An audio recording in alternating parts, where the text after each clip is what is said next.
Okay, let's dive right in. The buzz for the new college football season is just electric. You can feel it. Oh, absolutely. It's that time of year again. And what everyone seems to be talking about are these freshmen, especially the really highly touted five-star guys. Yeah, the shiny new toys, as they say. Exactly. It really feels like the whole game has shifted. They're expected to contribute right away now. It's not just about potential down the road. You've hit it right there. What's really interesting now is how this modern era, with NIL, the transfer portal, it's all kind of sped things up. Sped things up? How? Well, programs are looking for that return on investment much quicker. They recruit these elite guys, and the expectation is often that they can step in and make a difference almost immediately. They're bypassing that traditional slower development curve we used to see. That makes sense. A faster ROI.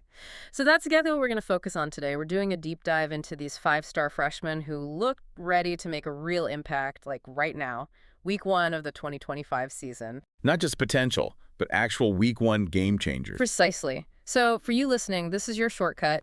We're going to tell you who these guys are and why they matter from the very first kickoff. And you kind of have to start with the biggest story, right? The quarterback position. Always where the eyes go first. We've got Bryce Underwood. He's the consensus #1 recruit overall, #1 QB. And he's already been named the starter for Michigan, number 14 Michigan. Yeah, that's pretty huge for a true freshman. Huge is an understatement. I mean, the pressure, the trust, putting that on a kid just walking onto campus, is that, I don't know, risky, even for a talent like him. Well, it's definitely a bold move, and it raises that question, right?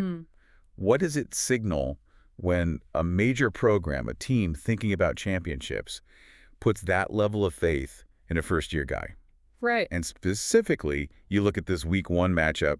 Underwood, he's got the size, no question. 6'4", 228 pounds, looks the part. Physically ready, yeah. But the smart thing here is week 1 against New Mexico. Michigan's favored by, what, 35 points? Yeah, 35.5. So it's basically designed as a low-pressure start. Let him get his feet wet. Yeah. Find a rhythm. He won't have to win the game single-handedly. Get the nerves out before Oklahoma in week 2. Exactly. That week 2 road trip to Norman is a much tougher test. So for you watching Michigan, this isn't just them throwing a freshman out there. It's a calculated statement. They think he's ready, and they're giving him the keys, but in a, let's say, controlled environment to start. A controlled experiment. I like that. Okay, so that really highlights the shift. Let's move from offense to the other side of the ball, the trenches. Always where games are won and lost. Absolutely critical. And we've got some absolute monsters on the D-line ready to go. First up, Elijah Griffin, Georgia. #3 recruit nationally, #1 D-lineman. And get this, the highest-rated defensive lineman ever to sign with Georgia. Wow. Okay, considering Georgia's track record with D-linemen going to the NFL, that is saying something massive. It really speaks volumes. Georgia's like D-line U, right? Yeah. So for Griffin to have that label, it means he's truly special. Now, is he going to start day 1 over guys like Kristen Miller or Jordan Hall? Probably not. Okay. But, and this is key, reports are he got real reps with the first-team defense in camp. Significant ones. So he's in the mix immediately. He's absolutely part of the plan now. He'll be a big piece of that rotation against Marshall and moving forward. It shows even a powerhouse like Georgia, famous for developing guys over time, sees the need to get elite talent like this involved right away. It's that ROI again. Talent this good. Yeah. You can't just keep it on the sidelines in today's game. Okay, so interior force getting integrated fast. What about another guy in the trenches? Amari Adams, #7 nationally, #2 D-lineman. He's heading to Clemson. #4 Clemson, yeah. And Clemson's D-line is already loaded. I mean, that's one of the best units in the country. How does a freshman find playing time there? That's a really good question. Clemson is stacked, no doubt. You've got Peter Woods inside, T.J. Parker on the edge, established stars. Adams will likely slide into a high spot in the rotation, though. DeMonte Capehart is probably the starter next to Woods, but Adams apparently really impressed in fall camp. There's even buzz he could push for more playing time as the season goes on. So even off the bench, he'll play significant snaps. Oh, for sure. Week 1 against LSU, #9 LSU, he'll get his work in. And stepping back, you see the pattern.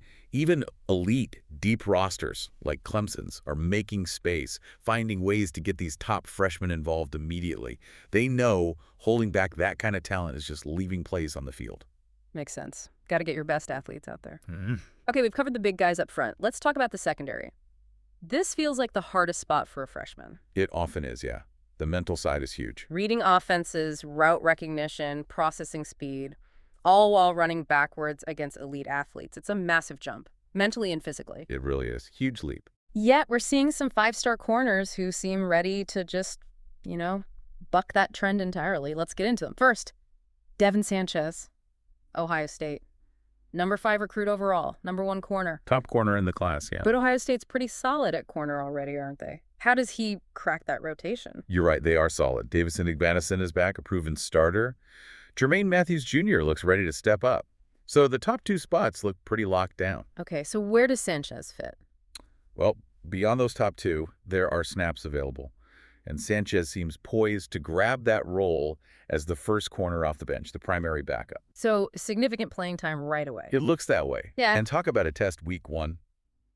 They open against number 1 Texas, a real national title contender. Talk about trial by fire. Exactly. For any player, that's tough. For a true freshman corner, facing that kind of offense immediately, it's going to show everyone, including the coaches, exactly what he's made of, mentally and physically, shows the confidence they have in him. Definitely. All right, let's head down south. Tuscaloosa. Dijon Lee Jr., number 15 recruit, number 2 corner, going to Alabama. Number 8, Alabama.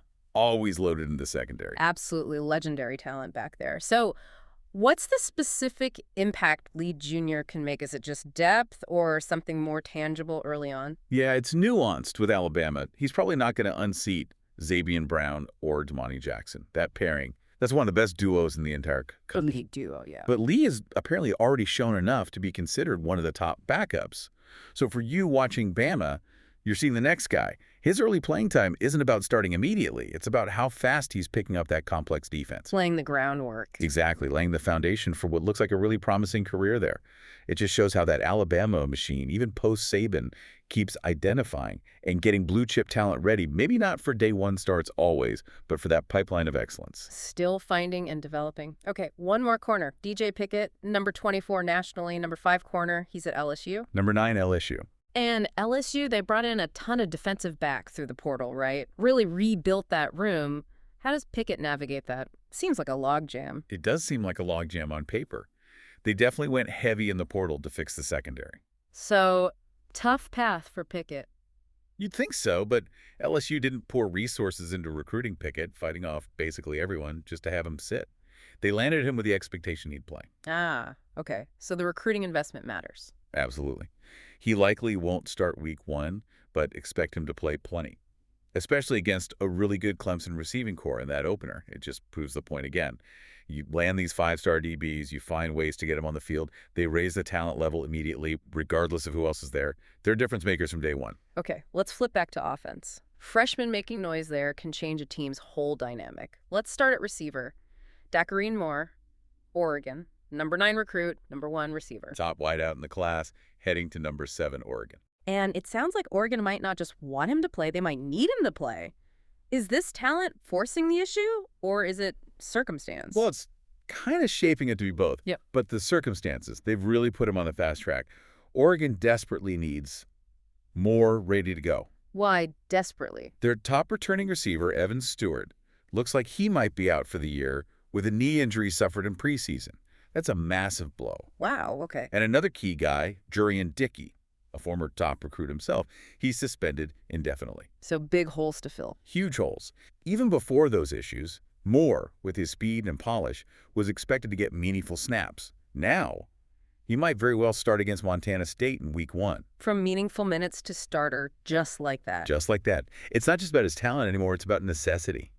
Shows how quickly things change and why having these top recruits ready to literally plug and play is so vital now. Incredible pressure on him. Okay, last but not least, the big fellas up front on offense, the offensive line. David Sanders Jr., number 11 recruit, number 3 offensive tackle. Massive get for Tennessee. Huge recruiting win for number 24 Tennessee, yeah. And we talked about corners being tough for freshmen. Offensive line, especially tackle, that feels even rarer for immediate starts. Oh, it's incredibly rare. Yeah. You're absolutely right. Usually these guys need a year, maybe 2, to add strength, that functional muscle needed to handle college defensive ends. Plus, mastering the blocking schemes, the communication. It's a massive adjustment. Huge. Yeah. But Sanders, he's expected to start at right tackle from day 1, protecting their new QB, Joey Aguilar. Right away. How's that possible? Well, he's reportedly already put on over 15 pounds since arriving, showing that commitment. Mm. He came in physically advanced. Now, look, there are going to be growing pains. Almost every freshman lineman has them. Of course. But that week 1 game against Syracuse, that'll be a really good first test, a measuring stick for him. So for you watching, seeing a true freshman start at tackle, that's something special. It really underlines his elite potential and just how much trust the coaches have put in him right out of the gate. It's a gamble, maybe, but based on some real readiness. Exactly. A calculated gamble on exceptional talent, showing Tennessee isn't afraid to accelerate things if the player is ready. Okay, so we've gone through quite a list here. A starting QB, impact D lineman, corners stepping up in tough spots, a receiver potentially starting out of necessity, and even a starting freshman tackle. All 5 stars, all looking ready for week 1. It's pretty remarkable when you lay it all out. The main takeaway seems obvious, right? The number of these top guys ready to play now. It really feels like a defining thing for the 2025 season. They aren't waiting their turn. Nope, the waiting game is over for many of them. The bigger picture here is that the whole development clock has been reset, essentially. How so? With NIL influencing decisions, the transfer portal offering immediate options. Programs aren't just recruiting potential anymore. They're often recruiting immediate impact, instant solution. Right. It's not just about how good a player can be in 3 years. It's about what they can do today. It's a total strategic shift, changing how rosters are built and how games are coached. It's instant impact becoming the expectation. It really feels that way. So as you're watching all the week 1 games kick off, here's something to chew on. We see all these top recruits hitting the ground running. What does this instant impact trend really mean for that traditional college development path? You know, the redshirt year, the slow climb up the depth chart. Is that model fading away for the elite guys? Exactly. Is this going to be the absolute norm now for pretty much every 5-star player moving forward? Is the idea of a developmental 5-star basically extinct? Something to think about as the season gets underway.